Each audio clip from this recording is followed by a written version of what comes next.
Bullshit. The No BS Marketing Show is brought to you by Laramore's men's and women's designer clothing.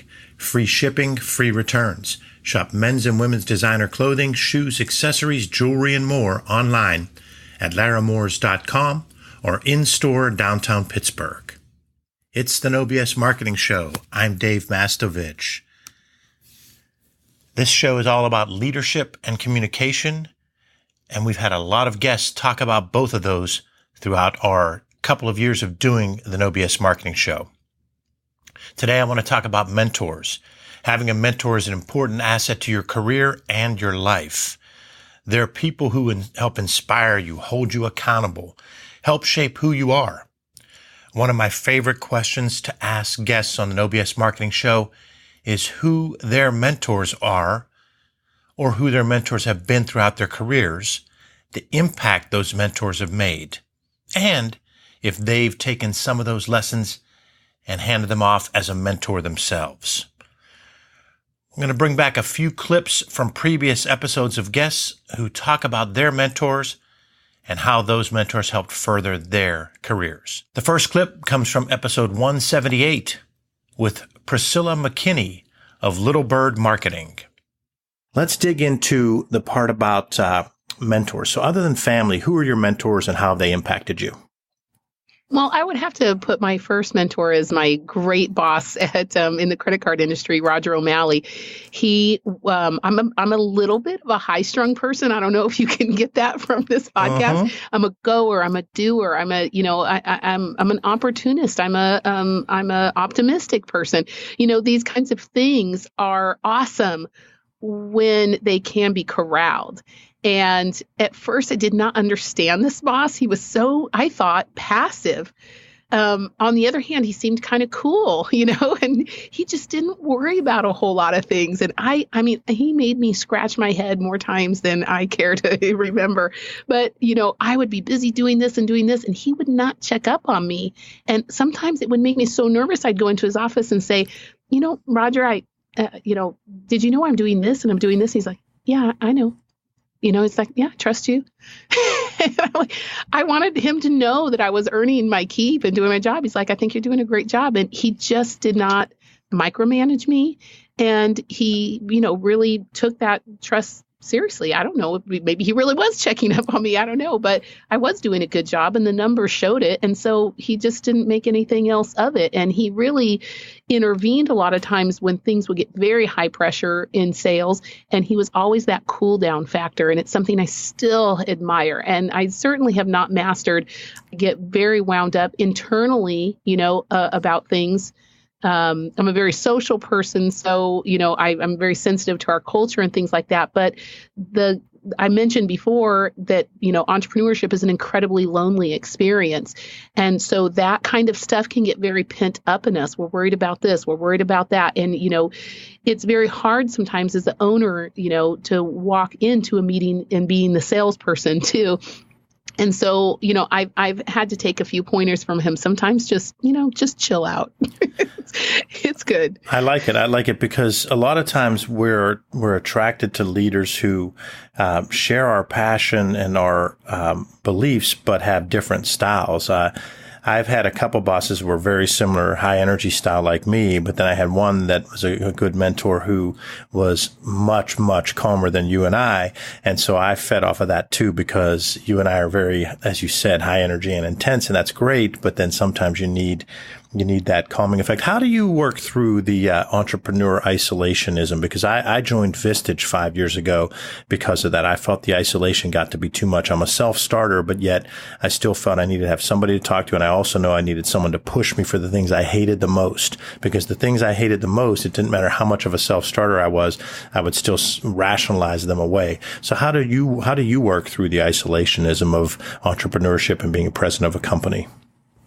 Well, I don't know that I've worked through it. I think I'm living in it. So that's the soup. that I'm swimming in right now. And a lot of things do help me. Mentors. I like that you focus a lot on mentors because I don't believe any of us do it alone. As much as I feel alone, it's not actually true. I have a husband that is kind of my secret weapon. He's a big supporter. And I mentioned, I'm the sole breadwinner. He's a stay-at-home dad. And, he's just pretty even keeled. A lot of my friends call him Yoda. So, and they all would like to send their husbands to Camp McKinney. But, he's a very even-keeled person, and he can a lot of times take that, the pain of the feeling out of things. Yes, I know it feels that way, but is it that way? So that's very helpful. You mentioned Vistage, and I really like that organization. And this has nothing to do with Vistage, but this has to do with sometimes other peer groups. I found it very difficult because people, there's a time period when people kind of go in and portray something and they're not really being themselves. And that's very difficult. And the other mistake I see that people start making when they're trying to get out of this, isolation thing is that they get involved in a group and then they start comparing themselves where their business is right now to someone who's much further along. And I have seen the negative effect in that. I've had a lot of clients running back to me saying things like, oh, so-and-so's doing this. This is what we should be doing. And I'm like, whoa, whoa, whoa, whoa, whoa, whoa, whoa. Okay, I appreciate that you're learning something or that someone's got a great idea, but those are tactics. And so sometimes when we get involved in peer groups, I kind of have to take a step back and question and say, okay, you can be helped as long as you are helpable and you're very clear about what you need help on. But when we're unclear and we go into that, it actually doesn't end up solving the isolation problem. Next, we're going to check out episode 76 with Scott Morgan, the president of Bruner. Talk about, other than your parents, who are those mentors? You mentioned probably a football coach, but just go through as many as you'd like. Yeah, I have a lot of people that I learned from. And I'm not sure that they all would carry the mantle of mentor, but when I look at early in my career, my first boss was Caroline Wells. Caroline was a former nun. So when you talk about learning the fundamentals, work ethic, discipline, respect, teamwork and those sorts of things, she was unbelievable at it. And when you talk about no BS, she would say anything to anyone in a respectful way, but whatever was on her mind, it didn't matter if that was the CEO of the company coming into her office. She would state her opinion, and she would correct people too. I remember one guy was an EVP, and he would just come breezing into her office. Now, she headed up marketing, okay, so I reported to her. He would just come cruising right in, no matter what it was that she was doing. And I heard her say to him one time, "Must you be such a barbarian? Don't you know you should knock at least on the doorway before you come into my office?" I thought that was great. I thought, that's wow. She's finally calling him on it, and she wasn't being demeaning. In fact, he probably was. He was probably being disrespectful. So I learned a lot from her. She was a fascinating person. The other thing I learned was about reinvention, because she started as a nun. She ends up as, VP of marketing for a pretty significant bank in D.C. And she represented Mark Mosley, who was a Hall of Fame kicker for the Washington Redskins. So she the last straight-on kicker. I think he is, yeah. And she also had this great relationship with Willard Scott, who was, I remember, a weatherman. I think he was on the Today Show. Wow. Because he started in D.C. So here was this woman, who starts, as a nun and finds her way throughout all these other businesses and relationships. Awesome. That is probably the best example of reinvention I've heard. Absolutely. And you didn't mess with her. So I think from her to even a Michael Bruner, who hired me, I see those people as mentors. I have football coaches over time and basketball coaches and baseball coaches that were mentors. You learn a lot of the fundamentals from those folks. Mm-hmm. And then I have some teachers that I still stay in touch with, some professors from Katz and other places. It makes me take leadership and coaching in my personal life, but also with clients and here at Mass Solutions. It really leads me to take it very serious, because I realize the impact those people made on me. And we had Dr. Lisa Walters, who happened to go to high school with me. She was a guest on the show talking about big data and her whole background. And we were talking about the people that influence you, and 20 years later, 30 years later, they're still influencing you. So we have the three of us, Suzanne, we have an obligation when we're out leading and managing and coaching. Yeah, it's pay it forward, right? And I think you do get a little more serious about that once you develop a broader perspective. Once you have a little bit of experience, you start to recognize your impact on people. And I think the beauty of how we operate today with technology is you get instant feedback, right? Yes. So if I do something wrong or affect someone in some way that's not a good way, I probably hear about it right away. Yes. If not in person, then via social media, right? Glassdoor or one of those places. So I really enjoy having that instant kind of feedback, because I think it helps you course correct too. And I think from a no BS standpoint, you get called on it right away. Mm-hmm. And that's the best way to stop BS is to correct it almost immediately. I often say I sleep better doing marketing and advertising today than I did back then, because there's metrics behind what I'm doing now. And it can, to some extent, it can be organic, and you can tweak and change things midstream to correct. So yeah. More instantaneous. I agree with that. I'm not sure about the sleeping better, but the course corrections more quickly. Absolutely. Hey, no BSers, check out Larimore's men's and women's designer clothing at larimores.com or in-store downtown Pittsburgh. It is the place for men's and women's clothing. That's Larimore's, larimores.com or in-store downtown Pittsburgh. I had the chance to talk to Brian Brano in episode 142. He's the owner of 340 Designs here in Pittsburgh. We're talking with Brian Brana on the No Bullshit Marketing Show. Brian, other than family, who are your mentors? You touched on one from earlier in your career, Norm Gray, but in addition to Norm, who are your other mentors and how have they impacted you? Teachers, for sure. I had a teacher at Penn State named Bill Kinzer, who was the first guy that scared me. And it was the first class I had with him, and it was a design class, and he gave us an assignment. He seemed gruff but friendly, and worked really hard on the assignment. It was some sort of typographic assignment, and we all put our stuff on this ledge that was in the classroom. He walks into the class, doesn't say a word to anybody. He walks up and down the ledge, and then he just at one point stopped and tipped all of them off the ledge onto the floor.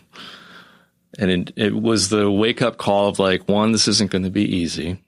This is going to be hard. And he became he's like the coach that really pushes you. But he had a warmth about him, even if he didn't want to admit it. It was the first guy that kind of made me go, you really got to work hard in this business. You really got to, if you really want to be here, if you want to contribute in a creative process, you've got to have some sweat equity into it. You can't just show up and expect, to be brilliant. You have to put the work into it. So that was one guy. I mentioned Norm Gray at Portfolio Center. Completely different personality. He would find a way to tell you your idea was terrible and you felt wonderful about it. He was just a really killed you with kindness kind of thing. Really enjoyed him as well. And then I would argue maybe instead of mentors, I would say peers are what really influenced me. I've had the good fortune to work with just a variety of wonderful people. A guy like Dave Walker at Ketchum, who I was thought really highly of. Dave Hughes, who ended up working with it. Warren Chapelski, he runs Garrison Hughes now, along with Billy Garrison, another good guy, good writer. All these people, Dave Papelka is a guy who became sort of my right arm at Mullen in the planning area. These guys, men and women, were all highly influential in getting me to a place that, I felt like I had accomplished, or at least had contributed to the growth of a place.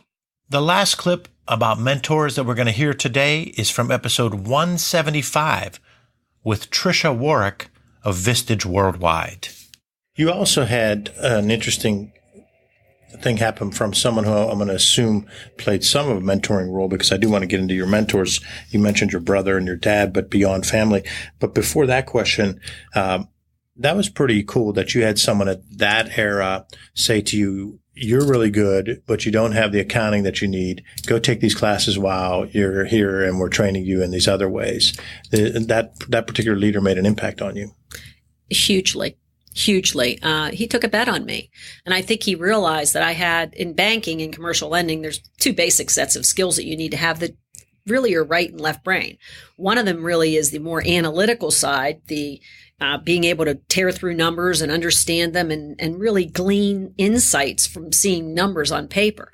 The other one to be a commercial lender, and Dave, seen this, is sales skills, being able to interact effectively with people, being able to serve a middle market client, build trust with them, gain their respect.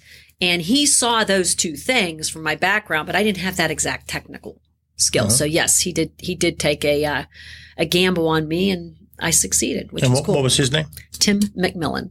Okay. And you worked for him for a couple of years. Did you were able to stay in touch with him for a few years? I did actually. Yeah. And who would be another mentor you might bring up throughout your career?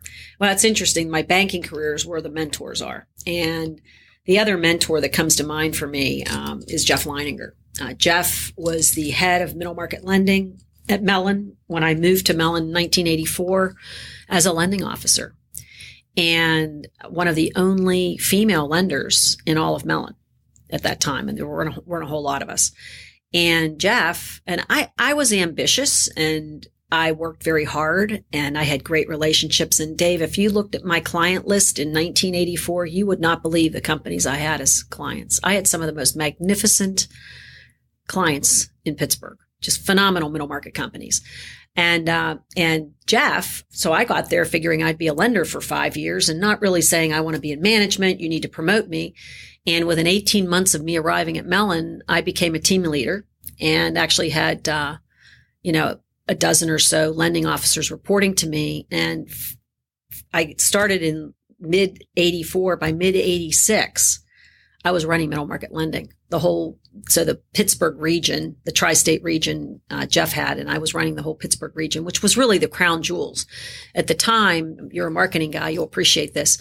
Mellon had 40% primary market share among middle market companies in Western Pennsylvania. I mean, one in every two middle market companies followed in the legacy of Andrew Mellon and were banking with Mellon Bank. Just unbelievable. And I was running that whole area with, 70 some lenders at the age of 33, maybe 32.